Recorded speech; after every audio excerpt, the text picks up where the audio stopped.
Hyundai, Jeanlin Automobile à Échirolles vous présente Esprit Montagne. Au cœur de nos massifs, avec Esprit Montagne et Poma. Le groupe Samsé et l'entrepôt du bricolage vous présentent Esprit Montagne.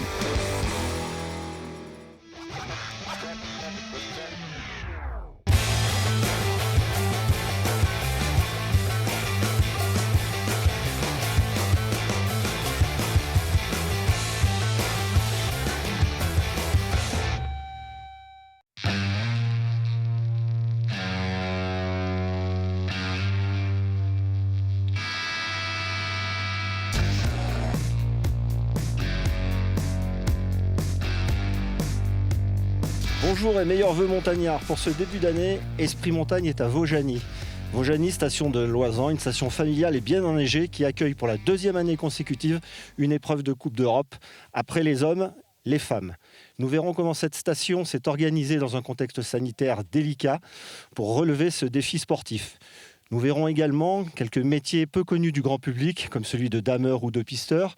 Nous découvrirons les nouveautés de la station en matière de remontée mécanique. Nous verrons également la diversité de son offre d'hébergement. Et nous terminerons cette escapade par une visite de la chocolaterie. Mais avant le réconfort, on reste dans le sport. C'est Grand Angle. Pas de trêve de Noël pour les descendeurs qui ont enchaîné avec Bormio, la vitesse.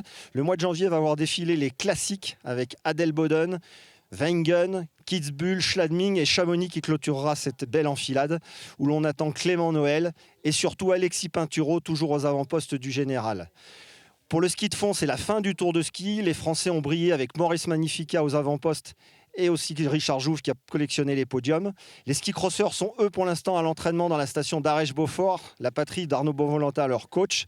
Et les biathlètes vont retrouver les pas de tir. On se régale à l'avance de retrouver les Norvégiens avec Johannes Bö et les Français emmenés par Quentin Fillon-Maillet et Émilien Jacquelin. Mais avant ça, on reste dans l'univers du sport, on quitte la Coupe du Monde pour la Coupe d'Europe à huis clos à Vaujany. On retrouve dans ce contexte particulier Pierre-Emmanuel Jacquemet, directeur de la station.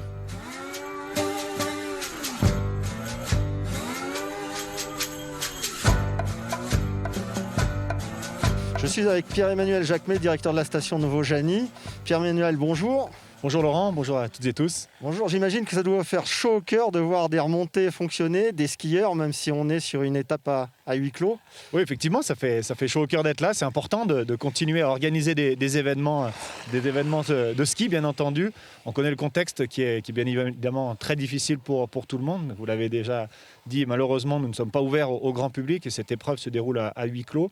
Mais bon, c'est important de faire vivre la destination, la station de Vaujany, le sport et de travailler aux côtés des fédérations de ski. Est-ce que vous avez imaginé annuler ces épreuves de Coupe d'Europe ou vous avez toujours été persuadé qu'il fallait les organiser ? Écoutez, on est persuadé qu'il faut continuer à organiser des événements. Effectivement, on s'est posé la question du maintien ou pas, de la faisabilité ou pas. Donc nous avons demandé les autorisations et que nous avons obtenues, bien entendu. Voilà, encore une fois, c'est important de continuer à vivre, à organiser et à faire travailler l'ensemble des acteurs, à mobiliser tout ça et de garder cette dynamique malgré la situation que l'on connaît. Comment on organise une épreuve de Coupe d'Europe ? C'est un cahier des charges important dans une station qui est un peu au ralenti. Mais écoutez, c'est vrai que c'est un cahier des charges assez exigeant, d'autant plus avec les protocoles sanitaires qui se rajoutent, qui sont très stricts, de par notamment la Fédération internationale de ski, mais également la Fédération française de ski. Et puis après, les protocoles locaux. Quand je parle locaux, c'est en termes d'hébergement, de restauration, remontée mécanique. Donc il y a des bulles qui sont constituées, les bulles coureurs, les bulles d'organisation et la bulle presse dans laquelle vous êtes aujourd'hui. Et puis en ce qui concerne la station, on avait quand même un petit peu d'élan des vacances de Noël, donc on surfe sur cette vague, si on peut dire, et pour continuer à travailler. Donc les acteurs de la station se sont mobilisés pour faire vivre et pour que cette épreuve se déroule du mieux possible. Combien de personnes sont mobilisées ce week-end pour cette épreuve de Coupe d'Europe ? Alors aujourd'hui, nous avons 75 inscrites au départ, des concurrentes, à peu près autant de coachs, de staff technique, de staff médical. Donc on est sur 160 personnes qui viennent nous rejoindre sur Vaujany. Et en parallèle, aujourd'hui, nous avons 60-70 personnes pour encadrer tout ça, que ce soit les juges de départ, d'arrivée, l'organisation, des lisseurs, des personnels pour s'occuper de la qualité de la piste. Voilà, donc on est sur une organisation de 250 personnes à peu près. Ce sont, j'imagine, des moniteurs de l'ESF, des pisteurs, des membres du club de ski. toutes ces forces vives? Tout à fait, nous avons ratissé large, l'école de ski, les pistes, bien entendu, pour l'aspect sécurité et en termes d'assurance également. Et puis, bien évidemment, les bénévoles du ski club qui sont un moteur pour toutes ces organisations et que j'en profite pour remercier également l'intégralité des bénévoles et des acteurs de ces 2 jours et également toutes les équipes qui ont participé à la mise en place de l'organisation jusqu'à maintenant. Quelle est l'ambition de Vaujany? Vous avez eu la Coupe d'Europe slalom homme l'année dernière, les slalom dames cette année. C'est d'être une classique du circuit de Coupe d'Europe? Écoutez, oui, quand nous avons levé la main, ou en tout cas quand on nous a proposé, si nous étions intéressés pour organiser une Coupe d'Europe, on a bien entendu validé rapidement cette décision. Et l'idée originelle était d'alterner chaque année, une fois les hommes, une fois les dames. Donc voilà, on a fait déjà les 2, donc peut-être que l'année prochaine nous aurons les garçons. Mais effectivement, l'objectif est de perpétuer et de faire perdurer ces événements de Coupe d'Europe sur Vaujany. Pierre-Manuel, merci. On vous souhaite le meilleur pour ces courses. On va quitter momentanément l'univers du sport de haut niveau pour se glisser dans les coulisses de la station de Vaujany, découvrir des métiers que le grand public ne connaît pas, ceux de pisteur, de dameur, et découvrir aussi les nouveautés de la station, comme le télémixte du Clos Giraud.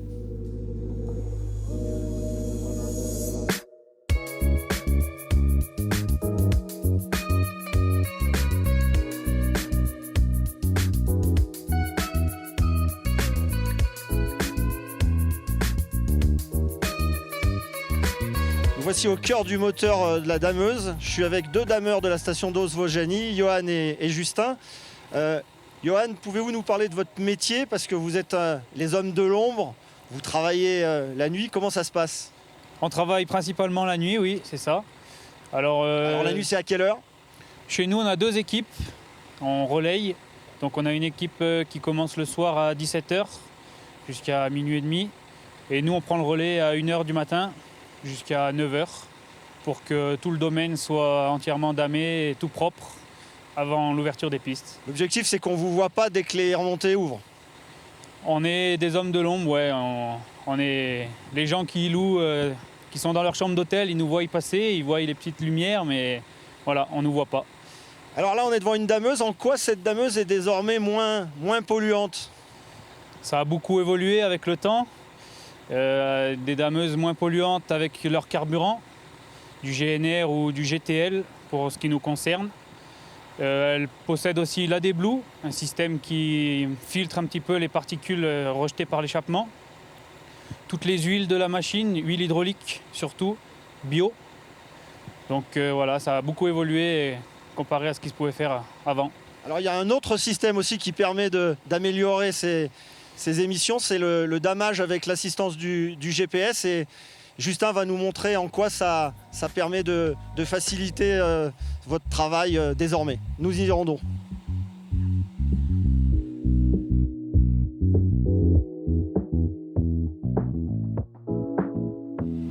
Justin, on est bien confortable installé dans cette dameuse. Parlez-nous de ce système GPS qui vous permet de damer au mieux les pistes. Bah oui, aujourd'hui on a des machines comme celle-ci qui sont équipées de GPS. Donc en fait c'est une technologie qui nous permet de savoir vraiment l'épaisseur du manteau neigeux. Donc en fait il y a eu un recollement qui a été fait l'été par hélicoptère pour avoir vraiment toutes les relevées d'altitude sur les pistes du domaine. Donc le travail commence l'été, hein, quand il n'y a pas de neige. Et après à partir de ça on est donc équipé de capteurs sur la machine avec des satellites qui sont positionnés. Et par rapport à ça, on arrive à savoir vraiment l'épaisseur de neige qu'on va avoir sous la machine et aussi sous la lame en fonction de la position de notre lame en fait. Donc avec cette technologie, on peut vraiment optimiser la neige et étaler une couche vraiment uniforme sur tout l'ensemble du domaine. Au-delà de faciliter le plaisir du ski pour les clients, le damage, ça permet quoi? Ça permet surtout de conserver un manteau neigeux, de garder une neige froide, une neige dense, où vraiment avec nos passages on chasse l'air au maximum qui peut être présent dans le manteau. Donc ça nous permet de limiter la fonte et vraiment d'entretenir le manteau neigeux pour le garder le plus longtemps possible. D'accord. On va rester sur le domaine skiable et on va découvrir un nouveau métier, celui de pisteur secouriste. Alors c'est des personnes qu'on n'aime pas rencontrer quand on a un problème, mais ils sont essentiels, ils veillent sur nous. Sébastien, en quoi consiste le métier de pisteur secouriste ? Alors, le métier de pisteur secouriste, c'est avant tout préparer, entretenir et sécuriser les pistes de ski dans le cadre du domaine skiable et apporter un produit le plus clean possible pour nos clients. Alors en temps normal, votre activité, elle est plus pisteur ou plus secouriste ? Il y a plusieurs phases, plusieurs périodes. Il y a tout le début de saison où c'est surtout pisteur, donc c'est toute la mise en place du matériel, l'entretien des pistes, le balisage, la sécurisation. Et puis après, quand on est dans les grosses périodes de vacances, Noël, février, où là, c'est plus le secours qui prend le relais, parce qu'effectivement, il y a beaucoup plus d'accidents dans ces périodes, et où on est beaucoup plus amené à intervenir sur les pistes pour des secours sur personne. Dans cette période un peu particulière, vous êtes un peu au chômage technique avec l'arrêt des remontées mécaniques ? Oui, alors il y a la mise en place du chômage partiel et puis un petit peu d'activité travail quand même. Donc on a des événements comme aujourd'hui sur le stade de ski où on est amené à assurer les secours. Et dans les stations, sur les fronts de neige, on a un petit peu d'activité au quotidien, les week-ends, les zones débutantes avec des lugeurs, des enfants qui apprennent à skier. Donc on est là pour assurer les secours si jamais il y avait besoin. Merci Sébastien. En attendant la réouverture des remontées mécaniques, on va faire quelques pas pour découvrir l'une des innovations de la saison à Vaujany, le Télémix du Clos Giraud. Et pour nous en parler, Claude Gardet et Michel Vacon.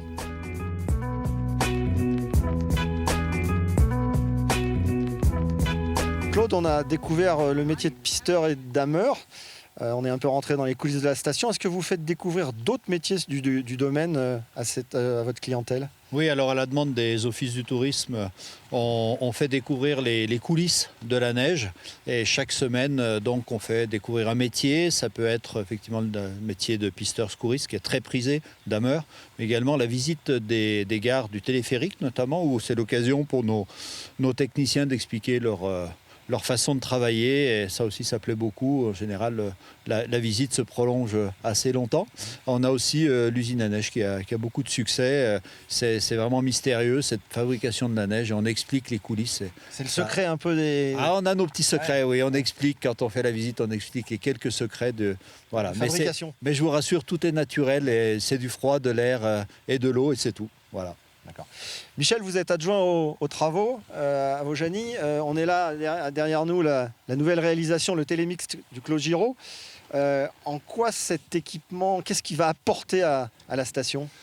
Donc la commune de Vaujany, qui porte les investissements sur le domaine skiable, a décidé de remplacer l'ancienne télécabine de Clos Giraud par cet équipement très moderne qui va permettre de redécouvrir notre plateau de Montfray, qui était peut-être méconnu, d'améliorer la liaison avec l'ensemble du grand domaine et voilà, de faire découvrir tous nos équipements et nos améliorations que nous avons apportées sur le bas du plateau de Montfray, en refaisant le front de neige, en refaisant également le jardin d'enfants, rénovation de la salle Orsac. On va en parler, mais j'allais dire, un équipement comme ça, bon, vous êtes adjoint aux travaux, ça coûte combien ? Alors, ça coûte 11 millions d'euros, entièrement financé par la commune, en fonds propres et également par un emprunt. Mais pour nous, il était devenu évident qu'il fallait remplacer cet équipement par un Télémix qui permette, au-delà des skieurs, de faire monter nos jeunes, nos écoles de ski dans des conditions de sécurité et de confort maximal, et également des piétons, puisqu'aujourd'hui on a quand même une clientèle de non-skieurs qui peut découvrir par ce télécabine panoramique nos vallées. On a une vue magnifique sur Beldonne, sur Loisan, sur les vallées, sur le village de Vaujany, et ça pour nous, ça nous a paru essentiel. Claude, l'une des ambitions de Vaujany, c'est de tendre vers le zéro émission en CO2. Quelle est votre stratégie en la matière ? Oui, alors, au niveau du domaine skiable, on a opté pour cet objectif depuis 2 ou 3 ans. On a beaucoup de facilité, puisqu'en fait, toutes nos remontées mécaniques fonctionnent avec l'énergie électrique qui en plus est produit très, très près d'ici. Donc voilà, donc on est plutôt très vertueux de ce côté-là. Il nous reste par contre encore quelques domaines et notamment le damage avec des machines qui ont des moteurs thermiques. Donc on s'est attelé à cette évolution. On est en transition actuellement avec un carburant qui est du GTL, gaz to liquide. C'est transformation du gaz naturel en carburant synthétique qui a la particularité d'être très performant et très propre. Donc aucun rejet dans l'atmosphère. Qui plus est, nos machines sont équipées Euromode 4 et voire la dernière Euromode 5. Donc c'est les dernières normes anti-pollution qui font que voilà, on est content de contribuer à la protection de l'environnement à ce niveau-là. Voilà, c'était nos plus grosses émissions de carbone. Et puis on vise le zéro CO2 à l'horizon 5 ans. La profession s'est mobilisée, les constructeurs de dameuses se sont mobilisés aussi. Et on travaille actuellement sur un prototype hydrogène qui devrait être essayé d'ici, on va dire 2 ans, et ensuite déployé sur les différents domaines skiables et mis au point. Je pense que d'ici une dizaine d'années, les domaines skiables seront tous équipés avec des machines à hydrogène, qui alors là, par contre, c'est vraiment très vertueux puisqu'on recrache que de l'eau, quoi. Donc c'est une demande de la clientèle puisqu'elle découvre ce métier et ils en parlent, côté vertueux. C'était d'abord une volonté de la part des exploitants de préserver cette montagne. On est sur de la neige toute blanche et c'est vrai qu'on fait très attention à la préserver et que ce cadre reste le plus longtemps possible jusqu'au mois d'avril. Et puis on a senti progressivement un engouement pour la clientèle, comme la tendance lourde de sensibilité à l'environnement. Et on est ravis aujourd'hui de pouvoir communiquer sur nos actions. On a déjà beaucoup de choses qu'on fait sur les domaines skiables, mais on les fait connaître maintenant et surtout on a un écho. Voilà, donc la clientèle effectivement dit qu'elle va progressivement choisir sa destination en fonction de ce qui sera mis sur le domaine et des actions qui seront menées. Oui. Vous avez également une ambition en matière de gestion de l'eau. C'est un enjeu important en altitude. Oui. L'eau en montagne, à la fois elle provient de la montagne et elle est assez rare, surtout l'hiver puisqu'elle est gelée. Donc on a une gestion de l'eau très fine. D'abord on a des lacs, on stocke, on prend de l'eau quand les torrents sont abondants. Donc on ne prélève pas d'eau qui aurait un préjudice sur la faune et sur la faune aquatique. Ensuite, cette eau est stockée, elle est restituée dans nos conduites au moment et sur les pistes au moment où on a beaucoup de froid.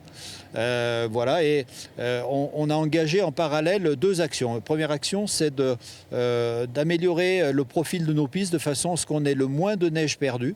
C'est-à-dire que toute la neige qu'on va mettre sur la piste va être de la neige utile avec une couche de 30, 40, 50 cm. On doit être capable d'ouvrir la totalité du domaine skiable. Donc on enlève toutes un peu les imperfections, les trous où il y aurait beaucoup de neige. Deuxième chose, c'est qu'on a équipé toutes nos machines d'un système GPS qui nous permet de gérer au centimètre près l'épaisseur de neige. Et donc, on produit au niveau de la neige de production, on produit le juste nécessaire. Et on a déjà fait pas mal d'économies. On est passé, on a baissé à peu près de 20 à 30% notre consommation d'eau, tout en ouvrant et en enneigeant les mêmes pistes. Voilà. Merci Claude et Michel. En attendant la réouverture des remontées mécaniques, les stations doivent se réinventer, être imaginatives. Il y a cette année quelques activités qui ont le vent en poupe comme le ski de randonnée, les chiens de traîneau ou la raquette. Nous allons en parler avec Armel Wendling et Benjamin Joffre.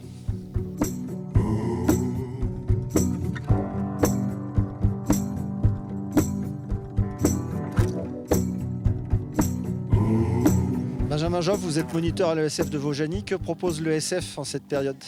Alors en cette période, on a proposé tout un tas d'activités hors ski. Comme vous le savez, les remontées sont fermées.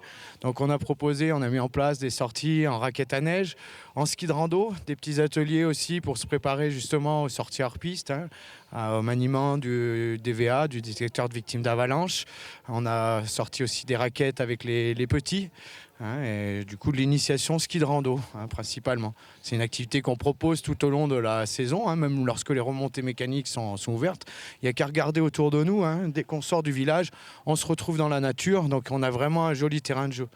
hein. L'avantage d'avoir les pistes fermées, c'est que si elles sont en condition, on peut les remonter, hein, et proposer quelque chose d'assez accessible. On a le col du Sabot qui est vraiment une première course de ski de rando qui est accessible au plus grand nombre, puisque si on a de mauvaises conditions de neige, on peut toujours redescendre facilement par la route. Alors justement, on parle beaucoup du ski de rando. Qu'est-ce que vous donneriez comme conseil à quelqu'un qui veut faire ses premiers pas dans cette discipline? Alors, les premiers pas, c'est sûr que aujourd'hui, hein, on a vraiment déjà être skieur. Il faut déjà être skieur. Hein. On demande un petit niveau de ski. On demande minimum, hein, d'être classe 2, classe 3, 3e étoile, on va dire, pour les petits. Hein. Après, le conseil, c'est que on a l'impression que c'est tout beau. On voit les gens monter dans la montagne, mais c'est vraiment nécessaire de se faire former, de partir équipé. Hein. Donc nous, ce qu'on propose, c'est de l'initiation. Donc vraiment une découverte, hein, pour pouvoir un jour peut-être partir en autonomie aussi. Quelle est la panoplie du skieur de randonneur? Alors la panoplie du skieur de randonnée, c'est des skis de rando, hein, donc ça ressemble à des skis alpins. On a des fixations qui sont débrayables. On va coller des pots de phoque sous la semelle pour pouvoir monter, arriver au sommet. On reverrouille les fixations, on enlève les pots de phoque et on peut descendre. Après, en termes de sécurité, hein, on s'équipe toujours. On est en dehors du domaine skiable, dans un domaine qui n'est pas sécurisé, donc il convient de s'équiper, hein, de l'appel, de la sonde et du DVA, hein, pour pouvoir partir en sécurité. Alors si on n'est pas encore skieur de randonnée émérite, on peut pratiquer à Vaujany d'autres activités. Armelle, qu'est-ce qu'on peut faire dans cette station familiale en dehors du ski de rando et du ski alpin pour l'instant? Alors, en dehors du ski de rando et du ski alpin, il y a effectivement plein d'autres activités liées à la montagne. On a mis en place au niveau de l'Office de tourisme des initiations, en fait, initiation raquette, balade en chien de traîneau, du cani-raquette. Et l'objectif, c'était de faire goûter ces nouvelles initiations aux clients et qu'après, ils puissent se tourner vers les prestataires de la station, les professionnels, pour aller plus loin, dans des randonnées raquettes un peu plus avancées, etc. On vient de boucler les vacances de Noël. Est-ce que vous pouvez nous faire un petit bilan dans ce contexte particulier ? Oui, alors on avait des clients qui sont venus et qui ont découvert autre chose finalement, puisqu'on les avait beaucoup plus dans la station, ils n'étaient pas sur les skis. Et ils sont repartis, les échanges qu'on a eus avec eux, c'est qu'ils sont repartis agréablement surpris de toutes les découvertes en fait, qu'ils avaient pu faire. Et voilà, on sent que ça répond aussi à une tendance de nos clientèles, de ne pas forcément être sur du tout ski, mais de découvrir d'autres choses et de se dire que peut-être... ils peuvent mixer en fait du ski et de la raquette, une initiation au ski de rando ou une balade en famille. C'était pour eux aussi le moyen de se retrouver un peu tous ensemble et d'avoir des temps forts à partager en famille. On va se projeter dans quelques mois quand il n'y aura plus de neige. Qu'est-ce qu'on peut faire à Vaujany l'été, en sachant que ça va être aussi une période importante parce que les gens vont, comme l'été dernier, avoir envie de grands espaces de nature? Voilà, effectivement, comme le disait Benjamin, c'est vraiment une station de pleine nature, hein, donc on peut profiter d'un environnement naturel très vaste. Et donc, effectivement, on a de la randonnée raquette, on a du VTT et on est aussi station de trail, c'est-à-dire qu'on a des parcours qui sont balisés pour les trailers, donc des parcours en boucle. Et la station de trail de Vaujany s'inscrit dans une station de trail plus large, en fait, qui est la station de trail de Loisan, avec en tout 21 parcours en fait de trail à découvrir au départ de Vaujany. Merci Armelle et Benjamin. On va quitter l'espace loisir pour revenir dans le sport de haut niveau et retrouver les skieuses qui viennent d'achever la deuxième manche de cette première journée.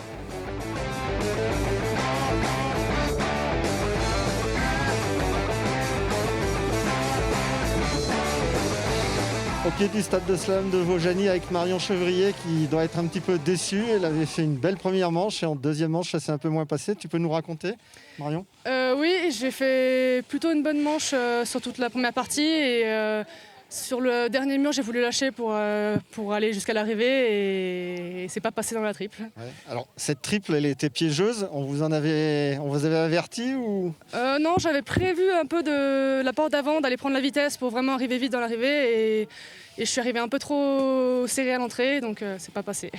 Bon, les conditions aujourd'hui étaient quand même assez rudes par rapport à ce que vous avez connu cet hiver, ça t'a surpris ? Non, pas spécialement, parce que pour moi c'est les meilleures conditions. Avoir de la glace comme ça c'est super et franchement la piste elle est super bien préparée Ils ont fait du sacré boulot et c'est super. Ouais. Ça fait quoi de courir en France? Parce que cette année, finalement, vous n'avez pas eu beaucoup d'occasions de le faire, de faire une Coupe d'Europe. Oui, c'est ma première Coupe d'Europe de cette année et c'est super, franchement, de voir que tout le job est fait et que ce soit moi sur les skis ou les pistes préparées, c'est super de voir ça. On est dans une saison un peu particulière. Quels sont tes objectifs cette année? C'est la Coupe d'Europe? C'est pas se poser de limites. Aller là où je peux aller, en skiant le plus vite possible, en allant chercher tout ce que je peux. On sait qu'en slalom, les Françaises n'ont pas beaucoup de place en Coupe du Monde, pas énormément non plus en Coupe d'Europe. C'est ça. J'imagine que c'est un frein, ça pose des limites. Ouais, c'est compliqué, il faut créer des places. Donc Joséphine en a créé une il n'y a pas longtemps en Coupe du Monde, c'est super. Ça laisse plus de place déjà en Coupe du Monde, mais pareil en Coupe d'Europe, le job il doit être fait et on va le faire. Quand tu dis que ça ne te pose pas de limites, ça veut dire que tu envisages même pourquoi pas de prendre un ticket pour une Coupe du Monde si c'est... Ah oui, à mon avis, et si je mets tout le ski en place, il n'y a pas de raison que ça passe pas. Merci. Merci beaucoup à vous. Et pour cette deuxième journée à Vaujany, on a recueilli la réaction de la meilleure Française. On l'écoute tout de suite. J'étais bien partie, j'ai enfourché. Et aujourd'hui, très mauvaise sensation. Voilà, c'est un peu accrochant, j'ai du mal à libérer le ski. Donc un peu dur. Vraiment pas contente de mon week-end. En concerne l'organisation ici, j'imagine qu'être à Vaujany, faire une Coupe d'Europe en France, il y a quelque chose de... Ouais, non, c'est... Un peu aussi. Ouais, c'est sympa. En plus, à la maison, on a tout le temps... Ouais, on a envie de... comme partout, on a envie de bien faire, mais en France, c'est toujours bien. Après, c'est vrai qu'il n'y a pas de public, mais l'organisation était très bonne. Enfin, les conditions sont très bonnes. Et... Voilà, je pense qu'ils se sont un peu débrouillés comme ils pouvaient avec le Covid. C'est vrai que c'est particulier, un peu dur pour tout le monde, je pense. Mais voilà, on va pas se plaindre, on arrive à faire nos courses. Donc... Ça a des répercussions sur vous, un peu, le huis clos et puis l'organisation un peu particulière cette année? Ouais, c'est pas les mêmes émotions quand on est à l'arrivée, forcément. Mais après, non, nous, on a vraiment la chance de pouvoir faire notre saison. Donc non, vraiment, on n'est vraiment pas à plaindre. Au contraire, on est chanceux et je pense qu'il faut s'en rendre compte. Jean-Michel Agnolet, vous avez été longtemps entraîneur pour la Fédération française de ski, Coupe du Monde, Coupe d'Europe. Vous êtes maintenant responsable du circuit féminin. Quelle est votre analyse de la prestation tricolore?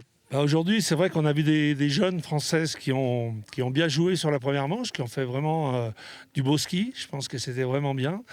Et qui ont manqué un petit peu d'expérience et de lucidité sur la deuxième, c'est dommage. Mais je pense que c'est encourageant pour la suite.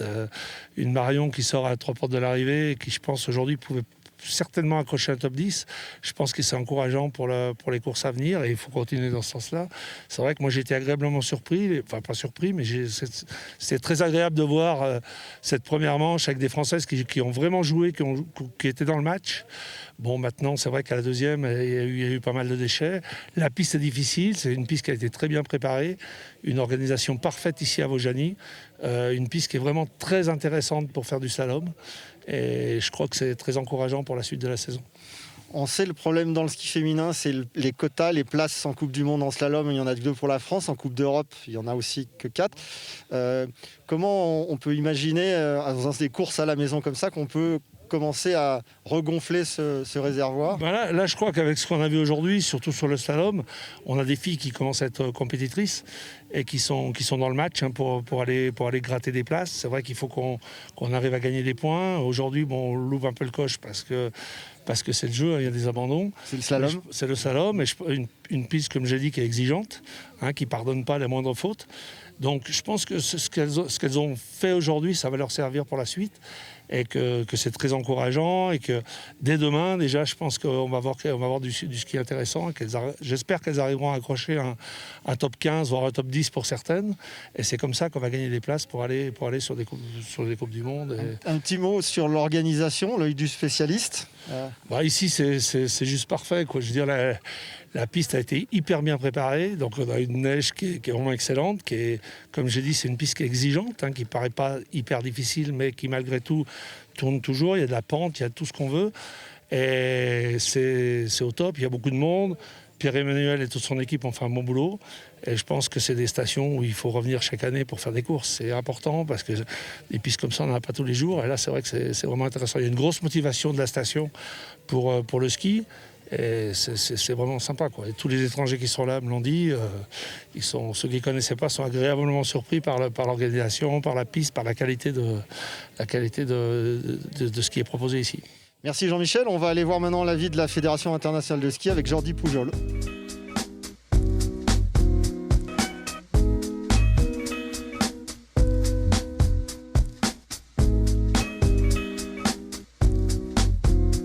Cette Coupe d'Europe est placée sous la responsabilité de la Fédération internationale de ski. Je suis avec Jordi Pujol, qui est le responsable du circuit continental. Jordi, comment joue l'organisation et la préparation de cette Coupe d'Europe? Bon, moi personnellement, je suis très content. J'ai parlé avec plusieurs équipes, presque tous, et ils sont très très contents avec le Covid et tout. Tout le monde sait que c'est très difficile. Et ici, Vojany et la Fédération française, ils ont fait un grand effort. Jusqu'à là, l'organisation, les pistes surtout, la piste, c'était à top niveau. Oui, la piste a bien tenu pour toutes les concurrentes. Oui, en fait, c'est notre but, non, qu'il faut essayer d'avoir les mêmes conditions pour la dernière concurrente. Et je crois qu'on a presque arrivé, c'était très bien. On a vu de bons skis. Comment jugez-vous le podium de cette première épreuve ? Avec la victoire de la Suédoise ou... Bon, depuis la première match, on a vu déjà que c'est une piste assez exigeante. Il faut s'engager à fond. Et ils ont très bien skié, les 5 premières, surtout les 2 premières. Et en fait, le deuxième match, ils ont gagné encore. Alors, bien, bon niveau. C'était les meilleurs. C'était le meilleur parce qu'ils n'ont rien laissé, ils ont tout essayé. L'année dernière, Vojany organisait une Coupe d'Europe de slalom homme. Cette année, une Coupe d'Europe femme. Est-ce qu'on peut penser que l'étape va devenir régulière au programme du circuit continental?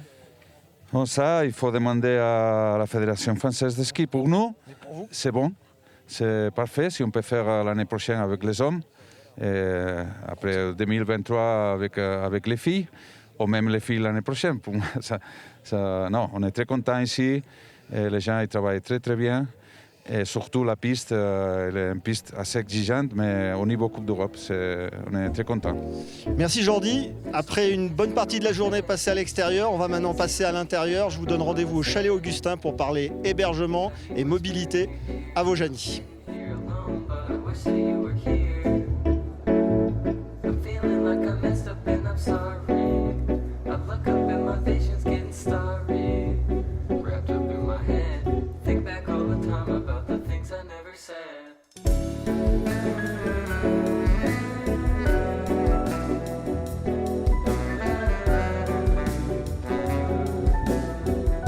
Voilà de retour au chaud après une matinée sur les pistes pour cette Coupe d'Europe.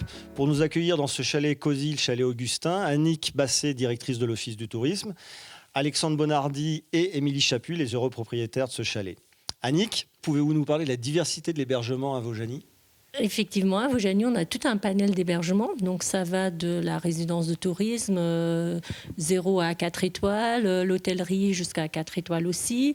Après, tout un système de propriétaires qui louent leur hébergement, donc des meublés. Et même jusqu'au gîte de groupe, donc gîte de groupe pour les mineurs, entre autres, qui viennent pour des stages ou des classes de neige, classes d'eau, tout ça. Donc on a effectivement toute une gamme d'hébergements à Vojany. Oui. Combien d'hôtels dans cette station ? Eh bien justement, il n'en a plus que 2. Donc on en avait à une époque 5. Là, on n'a plus que 2 hôtels. Donc un hôtel qui n'est pas classé, justement. Et puis un autre 4 étoiles qui vient d'ouvrir. Le V. Voilà. C'est le grand écart, en fait. C'est le grand écart, voilà. Donc justement, il y en a un petit peu pour toutes les bourses et pour tout le monde. Hein. Donc entre l'hôtel Les Cimes, qui n'est pas classé, qui est un hôtel d'ailleurs qui appartient à la commune et qui a un gérant dedans. Et puis l'hôtel Le V, donc qui est une personne qui est de Vojany à la base et qui a rénové l'hôtel Le Rissiou, anciennement Le Rissiou, et ça s'appelle maintenant l'hôtel Le V, effectivement 4 étoiles. L'une des particularités de Vojany, c'est sa géographie, avec cette architecture à flanc de montagne. Ça peut être un handicap, Et vous avez choisi d'en faire un atout. Comment on circule entre les différents hameaux? Il y a des escaliers, des escalators, des navettes. Vous pouvez nous en dire un petit peu plus? Oui, donc tout à fait. On en a fait, pas un avantage, mais presque, on va dire. Ce qui fait que voilà, la mairie, la commune a investi dans des parkings couverts. Donc il y a à peu près 500 places. Parking couvert, gratuit. Donc on met à disposition de nos clients. Voilà.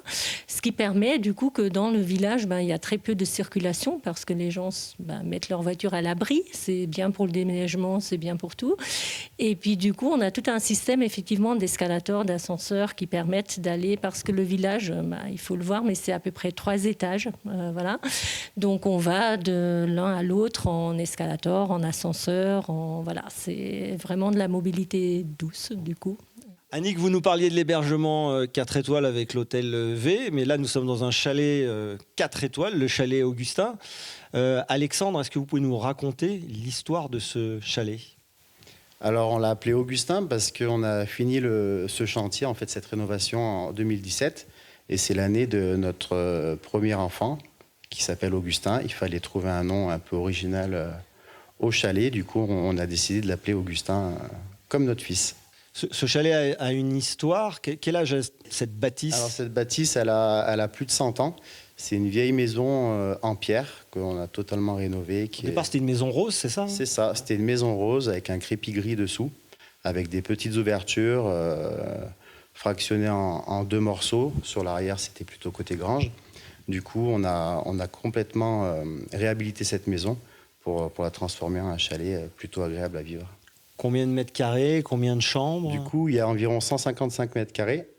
Et donc, il y a 4 chambres, plus une mezzanine qui se trouve au-dessus du salon. Donc, ça fait un peu cet espace ouvert qui est un espace modulable, donc avec un lit double et 2 futons. Donc, on peut accueillir 12 à 13 personnes. Émilie, vous vous êtes occupée de la décoration. On a du mal à imaginer que c'était une maison rose avec du crépi. Oui, vous avez des talents d'architecte? C'était un peu le challenge. C'est pas ma profession, mais j'aime beaucoup la déco. Et du coup, je me suis lancée c'est vrai quand on a tout cassé, il fallait tout imaginer sans avoir forcément de volume, etc. Donc j'avais que des cotes et il fallait que je prévoie assez rapidement puisqu'il fallait louer après. Et c'est vrai que je me suis régalée à décorer ce chalet. Vous avez tout de suite imaginé faire un chalet haut de gamme 4 étoiles? Pas du tout. À la base, voilà, c'était pour louer. Après, on voulait qu'il y ait du bois, que ce soit chaleureux. Et puis, quand on l'a terminé, on s'est dit, pourquoi pas... est-ce qu'on pourrait avoir des étoiles? Et quand on a eu 4 étoiles, on était super contents parce qu'on ne s'y attendait pas, parce qu'on partait de rien sans forcément d'expérience de professionnel. On a tout fait nous. Donc on est quand même assez contents de ce qu'on a réalisé. Et souvent, les gens nous demandent si on a pris un architecte d'intérieur. Et non, on a tout fait nous et avec plaisir. Quels sont les atouts de ce chalet de charme? Alors, les atouts, je dirais la vue. Le panorama? Voilà, le panorama sur la cascade. Je dirais sa situation, un peu en hauteur, très au calme, et une charpente d'origine assez... voilà, c'était le coup de cœur qui nous a poussé à rénover ce chalet. On se situe là à un endroit sur le sommet de la station. Si on veut aller skier, comment on fait pour, j'allais dire, on a les skis ici, on a des casiers qui peuvent nous attendre. Comment vous avez géré cette disposition? Alors, pour les clients, c'est vraiment simple. Ils descendent en basket et il y a des casiers à ski sur les quais du téléphérique mis à disposition. Donc, nous en avons 2. Et les clients descendent vraiment à pied, déposent leur matériel directement dans les casiers. Et quand ils récupèrent leur matériel au casier, ils sont tout de suite au pied des remontées mécaniques. Annick, Émilie et Alexandre, merci. Nous serions bien restés ici à attendre l'ouverture des remontées mécaniques. Mais une dernière étape gourmande nous attend à la chocolaterie Les Terreloups.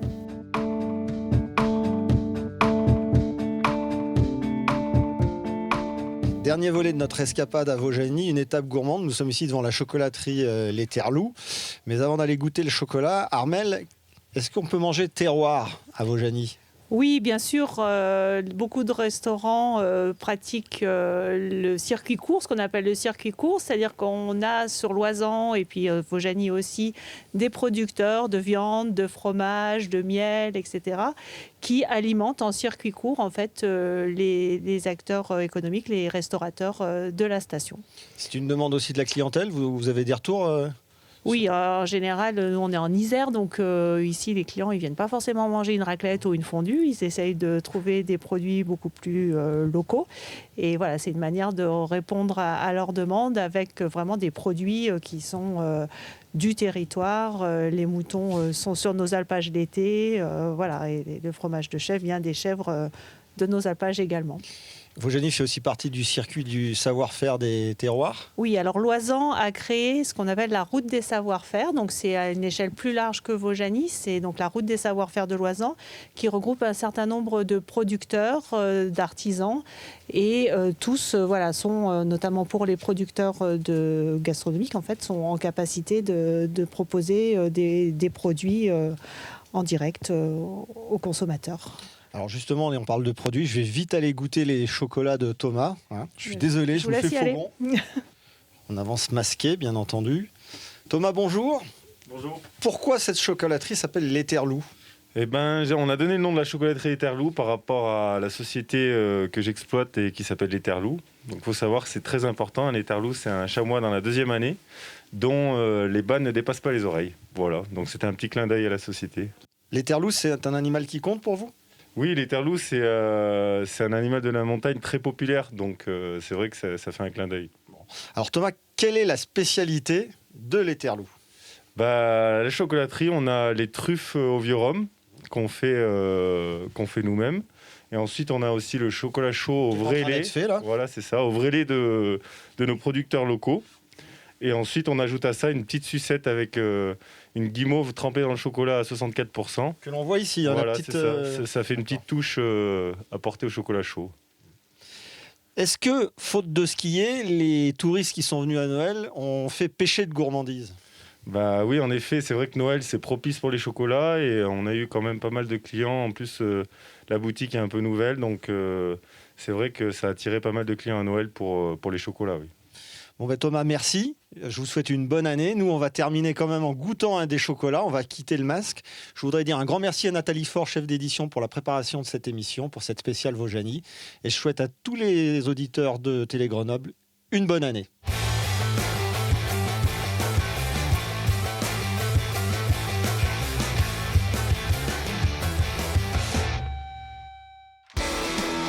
Le groupe Samsé et l'entrepôt du bricolage vous a présenté Esprit Montagne. Au cœur de nos massifs avec Esprit Montagne et Poma. Hyundai, Jeanlin Automobile à Échirolles vous a présenté Esprit Montagne.